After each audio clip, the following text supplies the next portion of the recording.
Europe की फिर एक ऐसी कंट्री वीज़ा रेशो बहुत अच्छी है तो ये एक यूरोप की छोटी सी कंट्री, लेकिन बेनिफिट वही हैं कि अगर आपको एक दफ़ा यहाँ का वीज़ा मिल जाता है तो बाकी यूरोप की किसी भी कंट्री में आप आसानी से मूव कर सकते हैं। सैलरी की बात की जाए तो यहाँ पे मिनिमम जो एवरेज सैलरी है 1700 यूरो है। अगर इसको कन्वर्ट करें पाकिस्तानी रुपये में तो ये कम से कम भी 5 लाख से 6 लाख के दरमियान में बनती है। जी हाँ, आज फिर मैं यूरोप की एक ऐसी कंट्री को लेके आई हूँ आपके लिए कि जहाँ पे अप्लाई अगर आप करेंगे तो आपको रिस्पांस ज़रूर आएगा। अस्सलाम वालेकुम, कैसे हैं आप सब? ठीक हैं, उम्मीद है कि अच्छे होंगे। जहाँ भी रहें खुश रहें। Welcome back to my YouTube channel and another video. आज फिर एक यूरोप की एक ऐसी छोटी सी कंट्री लेके आई हूँ उन लोगों के लिए जो कि यूरोप जाना चाहते हैं, लेकिन वो ट्राई क्या कर रहे हैं, यूरोप की उन बड़ी कंट्रीज़ को ट्राई कर रहे हैं जहाँ पे जाने के लिए उन्हें हैवी बैंक बैलेंस की ज़रूरत है, जॉब ऑफ़र की ज़रूरत है। वहाँ पे शॉर्टेज तो होती है, बट इतनी जल्दी वो शॉर्टेज फ़ील हो जाती है कि उनका चांस ही नहीं लग रहा।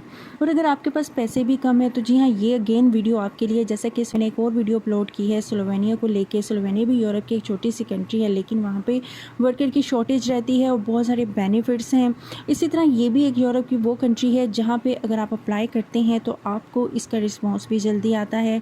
यहाँ भी शॉर्टेज वर्कर्स की शॉर्टेज रहती है और मिनिमम एवरेज सैलरी अगर मैं आपको बताऊँ तो आप हैरान हो जाएंगे। जी हाँ, हम बात कर रहे हैं लिथुआनिया के बारे में।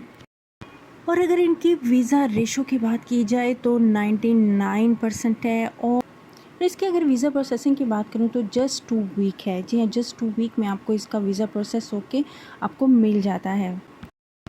और पिछले काफ़ी अरसे से यहाँ पर जो इंटरनेशनल वर्कर्स हैं ज़्यादा रुक कर रहे हैं साइट पर, क्योंकि यहाँ भी वर्कर्स की शॉर्टेज बहुत ज़्यादा है। शॉर्टेज क्यों रहती है? क्योंकि यहाँ पे आबादी बहुत कम होती है।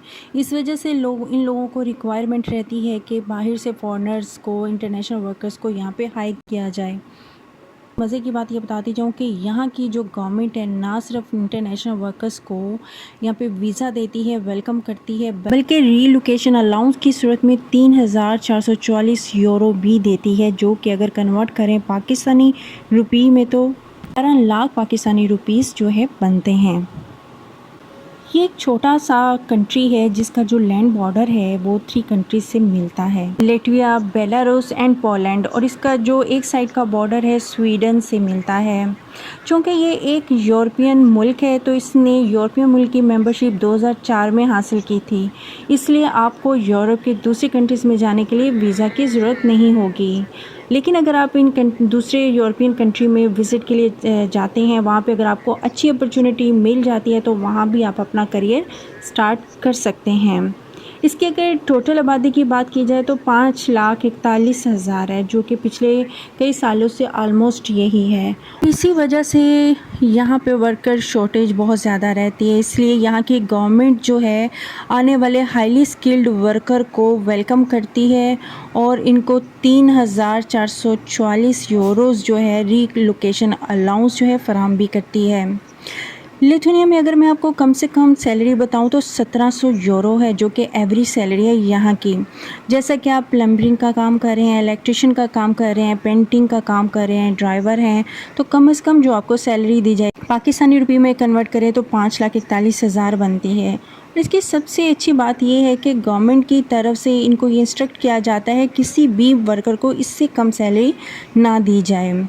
अब हम बात करेंगे उन प्रोफेशंस की जिनकी लिथुआनिया में सबसे ज़्यादा डिमांड है। मैं कोशिश करूँगी कि आपको सम अप करके कुछ प्रोफेशंस बता दूँ और स्क्रीनशॉट भी लगा दूँ ताकि आप इसको देख लें, लेकिन जब आप वेबसाइट पे जाएंगे तो आपको नज़र आ जाएगा कि बाकी कौन से शोबे हैं। जैसे कि कंस्ट्रक्शन वर्कर है, इसमें ब्रिकलेयर्स हैं, कॉन्क्रीट फिल्टर्स हैं, कारपेंटर्स हैं, टाइल फिटर्स हैं, प्लम्बर्स हैं, शिप पाइप फिल्टर्स हैं, ड्रेन इंस्टॉलर हैं, वेल्डर्स हैं, electricians, drivers, crane operator, butchers, heating system installer हैं, केबलर हैं, मशीन ऑपरेटर्स, टेलर्स हैं और उसके अलावा कंप्यूटर साइंटिस्ट वगैरह भी हैं। ये कुछ ऐसे शोबे थे, ऐसे प्रोफेशन थे जो मैंने कुछ नोट किया तो आपको बता दिया, लेकिन आपको मैं लिंक दूंगी डिस्क्रिप्शन में, वहाँ से आप इसके बाकी भी प्रोफेशंस देख जाते हैं। लिथुआनिया में अप्लाई करने का फ़ायदा ये है कि एक तो यहाँ पे वीज़ा का रेशो बहुत अच्छा है, यानी कि 98.7%। और सेकेंडली ये कि यहाँ पे आप कहीं से भी अप्लाई कर सकते हैं, दुनिया की किसी कंट्री से भी कोई इनके लिए रिस्ट्रिक्शन नहीं है, जैसे श्रीलंका, नेपाल, यूएई से आप पाकिस्तान, बांग्लादेश, इंडिया से कहीं से भी अप्लाई कर सकते हैं। और अब मैं आपको बताऊं कि आप इसमें अप्लाई कैसे करेंगे, तो मैं आपकी कुछ इसकी जो ऑफिशियल वेबसाइट्स हैं जो मैं आपको बताऊंगी, लिंक भी डिस्क्रिप्शन में दे दूंगी। वहां से आपने इनको देखते हुए, अप्रोच करते हुए जॉब जो है हासिल करनी है। लिथुनिया में जॉब अप्लाई करने से पहले आप हमेशा याद रखें कि आपके पास वर्क से रिलेटेड कोई ना कोई सर्टिफिकेट या डिप्लोमा होना चाहिए। सेकंड नंबर पे आपका एक्सपीरियंस बहुत मैटर करता है। एटलीस्ट आप जिस कंट्री में रह रहे हैं वहाँ पे रहते हुए आप कोई हुनर सीखें और उसका 1 ईयर का एक्सपीरियंस ज़रूर ले लें। नेक्स्ट स्टेप आपका फिर क्या होगा, आपने अपने लिए जॉब फाइंड करनी है, अपने लिए एक एम्प्लॉयर ढूंढना है। इसके लिए आपको परेशान होने की ज़रूरत नहीं है। मैं डिस्क्रिप्शन में मैं आपको एक ऐसी लिस्ट दे दूँगी जिसमें आपने अथॉराइज्ड जो कंपनीज़ हैं वहाँ पे आपने अप्लाई करना है, जो कि गवर्नमेंट ऑफ लिथुनिया की वेबसाइट से रिलेट करते होंगे। आप जब यहाँ पे अप्लाई करेंगे तो आपको मालूम हो जाएगा कि ये जो हैं प्रोफेशनल वेबसाइट से लिए गए हैं और आप इसको वेरीफाई भी कर सकते हैं। वीडियो डिस्क्रिप्शन में मैं लिथुआनिया की जो जैसे मैंने बताया कि ऑफिशियल वेबसाइट्स भी दे दूँगी, जाके आप वहाँ से वेरीफाई कर सकें। मैं आपको यही रिकमेंड करूँगी कि आप डेली बेसिस पे 2 या 3 एप्लीकेशंस जो हैं यहाँ पे जाके ज़रूर सबमिट करें। विदिन नो टाइम आपको डेफिनेटली एम्प्लॉयर की तरफ से रिस्पॉन्स आना शुरू हो जाएगा। याद रखें, जब मैं पहले भी बता चुकी हूँ, सीवी है वो यूरोप पास फॉर्मेट का होना चाहिए। इसके लिए आपको किसी से हेल्प लेने की ज़रूरत नहीं है। मैं ऑलरेडी भी बता चुकी हूँ कि आपका फॉर्मेट अपने गूगल पे जाके इसको फॉर्मेट को कॉपी कर सकते हैं। उसके अलावा मैं एक लिंक भी दे दूँगी, आपने उसको देखते हुए भी आप उसको अपने यूरोप पास फॉर्मेट में अपने सीवी को बना सकते हैं। क्योंकि आपका सीवी जितना ज़्यादा यूरोप पास फॉर्मेट का होगा, आपको उनको हायर करना उतना ही इजी हो जाएगा। और जैसे ही आपको जॉब मिल जाती है तो लिथुआनिया में जो आपका एम्प्लॉयर होगा, आपका वर्क परमिट अप्लाई करेगा। उसको आपसे उस वक़्त जो डॉक्यूमेंट रिक्वायर होंगे वो होंगे आपका पासपोर्ट, आपका एक्सपीरियंस और आपका डिप्लोमा वगैरह जो है वो रिक्वायर होंगे।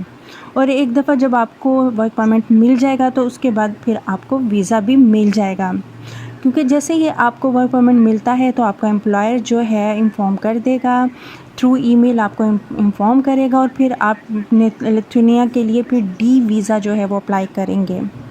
इसके लिए जब उसको इसके लिए आपको जो डॉक्यूमेंट्स रिक्वायर होंगे वो उसमें सबसे पहले तो वीज़ा एप्लीकेशन फॉर्म होगा, देना होंगी, पिक्स देनी होंगी वाइट बैकग्राउंड के साथ, पासपोर्ट होना चाहिए। और इसके बाद फिर आप जब अपने ये डॉक्यूमेंट सबमिट करवा देंगे तो फिर आपको वीज़ा भी मिल जाएगा।